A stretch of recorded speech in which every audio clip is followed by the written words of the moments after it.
Breaking: Trump just cut off food stamps for two massive groups. Americans are cheering.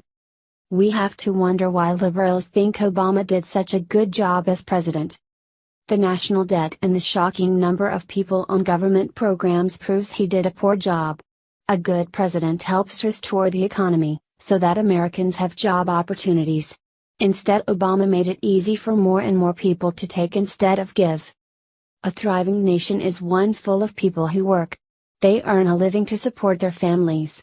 They take ownership of their own lives. A nation full of people getting food stamps is weak. Those people need the government to take care of them. That's a bad situation to be in. But now that President Trump is in office, things are changing. We see jobs coming back into the country. The stock market is booming. Companies have promised to invest in American labor. On top of that, Trump is getting the federal budget under control. He is reforming government handout programs. The first one to get serious changes will be food stamps. And a few freeloaders are getting the boot. From Yes I'm Right. Overseeing the Food Benefit Program, SNAP, is the U.S. Department of Agriculture, who reportedly has almost 43.6 million people getting food stamps as of April 2016. On that massive meal ticket are a particularly grotesque bunch of criminals who have been convicted of sickening sex crimes and murder. These violent perverts are among those getting the boot.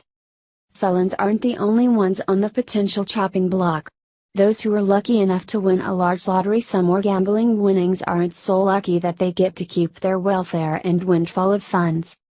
If they happen to spend through that cash and wind up in need again, they can get on welfare, but the proposal would prevent them from being on it while benefiting from their cash prize. Imagine that. Under Obama, murderers and sex offenders were getting free food, courtesy of UN men. Even worse, people who won millions on the lotto or gambling were getting their food bill comped by the U.S. taxpayer. Why was Obama so intent of protecting these two groups? Food stamps and welfare are meant to help those struggling to find work, not criminals and lotto winners. It seems like liberals just love spending our money, regardless on who. They love to punish hard-working taxpayers to reward child molesters and gamblers. Insane. But that's all coming to an end. President Trump is ending such abuses and getting federal programs back on track. Yet another reason you should be happy he won. Kaepernick just started work at his new job after becoming NFL's biggest loser. Look what he's doing. From the moment 49ers quarterback Colin Kaepernick decided to take a knee for the national anthem and also show his disrespect for the police, he hasn't been able to get back up again. What would end up being the former sports star's final season, turned into an anti-American legacy he created for himself of hateful sideline antics that ultimately sealed his fate. Even with as bad as things have gotten for the disgraced sports star, people were completely shocked to see where he just showed up this week. Kaepernick wasn't picked up by another team who rightfully didn't want to risk their reputation in signing him. As NFL players across the country are busy training for the new season this week, Kaepernick was spotted in the least likely of places, far from the football field. It's fair to say that the former pro athlete now has even more reputation to salvage than he does time on his hands. He's out of work and the gravity of his decisions last season are being felt now in the training season more than when he was passed over by every team in the NFL during his free agency a couple of months ago. As his former colleagues condition for the upcoming season, Kaepernick humiliated himself by being seen outside a New York City parole office. Kaepernick has kept himself out of the limelight recently and nobody really knew what he was up to until he surfaced for the first time in a long time this past Monday. Alan B. West reports, Kaepernick spent the day standing outside a New York City parole office handing out 2 boxes of custom-made suits.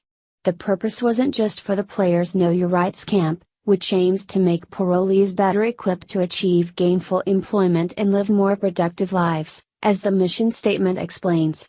The public appearance also seemed to be an attempt at improving public relations for the anti-cop sports star. Clearly, Kaepernick is trying to garner positive publicity with this recent stunt, according to Truth Monitor. Other NFL athletes were busy training yesterday, but thanks to his race-baiting ways, Kopernik still is without a job.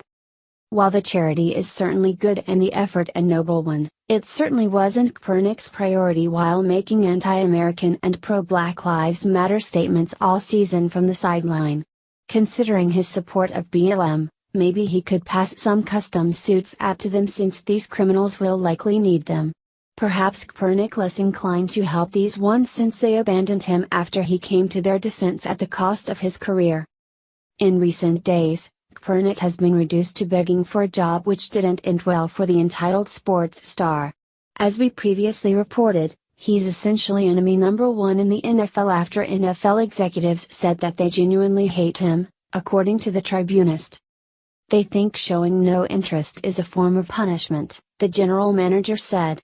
According to Bleacher Report, some teams believe Kopernik cannot play at a high level anymore. The fear of backlash is real, especially now more than ever since Americans have an outspoken patriot as president now and not one like Barack Obama who would make excuses for or praise such sickening behavior. When the free agency first began, Kopernik probably just assumed that everyone would have forgotten about his sideline antics. They didn't and definitely don't want anything to do with his anti-American attitude at the huge risk he is to a team's reputation.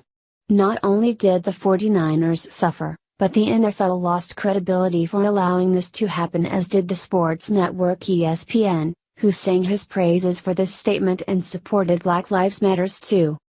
It's hard to take any good deed from this guy seriously after what he did for an entire season against all urging for him not to. It comes across that whatever he does now that's seemingly out of character and a public display of generosity seems to be a stunt. Perhaps he deserves the benefit of the doubt and maybe even a second chance. Eventually, he's going to have to spend more than a day proving that he's changed his ways, after spending months on his knee during the national anthem. Secret Service on high alert after Trump woke up to disturbing discovery on his doorstep. Since the huge shakeup in the White House on Tuesday when President Donald Trump finally pulled the long overdue plug on FBI Director James Comey's job, tensions have been high. While millions of Americans applauded our president for his assertive move, liberals were furious, despite Trump finally making good on their previous demand to fire Comey. Had it been Obama who did it, there would be no recourse. However, nothing Trump does goes without a negative response from the incensed left, as he was reminded of when he woke to a disturbing discovery right outside his door. Corruption in the administration is something that liberals cannot live without, and when Trump cleans house, they take it as an invitation to stoop to ever-increasing new lows. How easily and conveniently they forget that just a few months ago the left was calling for Comey's termination, but now that they got it, they flipped the script on Trump. Chaos has since ensued and now the White House is on high alert for good reason. Our president was first attacked on social media by liberals from their safe spaces who had something to say, including loudmouthed celebrity windbag Whoopi Goldberg. While this is the common immediate response, it was just the start of worse to come, as was soon realized with what showed up on White House doorstep. Less than 24 hours after Trump made one of the best decisions in his presidency to date, swarms of angry and aggressive anti-Trump protesters took it to the streets directly in front of the White House. They were there to spread their hate for our president, who answered their call for Comey's firing a few months earlier but wanted to cause a riot about it now. However, it didn't end there, nor did it end well. These protesters know no bounds, and as the size of the pack grew, so did the fury. Their aggressive nature became a threat to our president's life, since all it would take is a split second for one of them to do something even more stupid than they already were. Secret Service kept them at bay the best they could as the ranting got louder and more out of control. The crowd is mostly forming because Americans want to protest the firing of FBI Director James Comey, who was helming the investigation into Trump's possible Russian ties. The protesters, like many others, are demanding a special prosecutor be assigned, Mediate reported. It's an interesting new opinion, considering that in November, Democrats were wanting Comey fired for doing things that hurt Democrats, of course. When he closed the case on Hillary Clinton right before the election, he was in their good graces again, but it was only a matter of time before he did something else that crossed their party line. Many blame Comey for Democratic presidential candidate Hillary Clinton's losing the election. Comey famously released a letter to Congress just before the November 8 election indicating that he was reopening an investigation into how Clinton handled classified emails, LifeSat reported. The demonstration formed outside the White House on Tuesday was referred to as an emergency rally by MoveOn.org on Twitter, where they begged for more degenerates to show up. Many seemed to answer the call. Crowd rallying at the White House for #Comey firing and chanting Yates' big turnout despite being planned a few hours ago #resist, one Twitter user proudly posted on social media. White House crowd now chanting rule of law, another protester tweeted from the scene. Some of the same people who wanted Comey fired a few months ago and protested for that were now screaming for a special prosecutor to investigate Trump who gave them what they wanted. True to liberal form, they made no sense and only wanted to be outraged at something, it seems. Liberals are grossly misguided in what they want, or say they want, going the way of resistance solely for the sake rebuking our commander-in-chief on every decision and move he makes. They are willing to switch their stance on any given matter the second they receive the battle cry to do so, for which they mindlessly and blindly follow. Perhaps our president could use a reverse psychology tactic on them since they are so programmed and predictable with these antics.